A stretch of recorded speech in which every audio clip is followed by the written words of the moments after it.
আজ আপনাদের সাথে কিভাবে কাঁকড়া পরিষ্কার অথবা কাঁকড়া কাটতে হবে সেটাই আজকে দেখাবো। তো আমি একটা এভাবে কাঁকড়া নিয়েছি, কাঁকড়া অথবা ক্র্যাব যেটাই বলেন না কেন।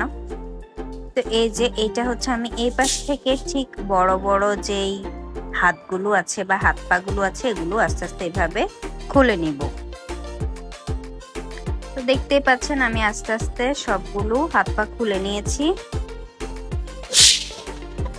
এখন কাঁকড়ার উপরের যে অংশটা এই যে এটা খুবই শক্ত থাকে, তো এটা ইজিলি উঠে না। তো এইভাবে দুই পাশে ধরে আস্তে করে, যেহেতু আমার এটা ফ্রিজে ছিল শক্ত তাই জন্য ভেঙে গেছে। তো আপনারা যদি নর্মাল করে একবারে খুলতে যান, এটা দুই পাশে চাপ দিয়ে এরকম খুলে ফেললেই ইজিলি খুলে যাবে।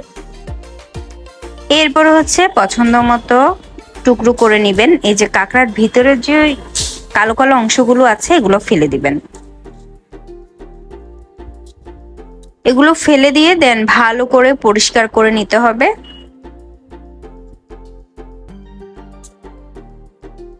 আমি ভালো করে পরিষ্কার করে নিচ্ছি, তারপর আমি আমার পছন্দ মতো টুকরো করে নিচ্ছি। তারপর এই যে এখানে যেরকম এই যে বড় বড় নখগুলো দেখা যাচ্ছে এগুলো কিন্তু খুবই শক্ত, এগুলো উঠবে না। তো এই যেগুলো হচ্ছে নরম টাইপের, আমি এই নখগুলো ফেলে দেওয়ার চেষ্টা করছি ছোটগুলা থেকে। আর বড় বড় পা গুলা যেগুলা সেগুলা থেকে নখগুলো কোনোভাবে খোলা যাচ্ছিল না, ওগুলো অনেক বেশি শক্ত। তো ওগুলো নর্মালি মানুষ খুলেও না, ওইভাবে ফ্রাই অথবা কুক করে ফেলে। তো যাই হোক, এই ছিল আমার আজকের ভিডিও।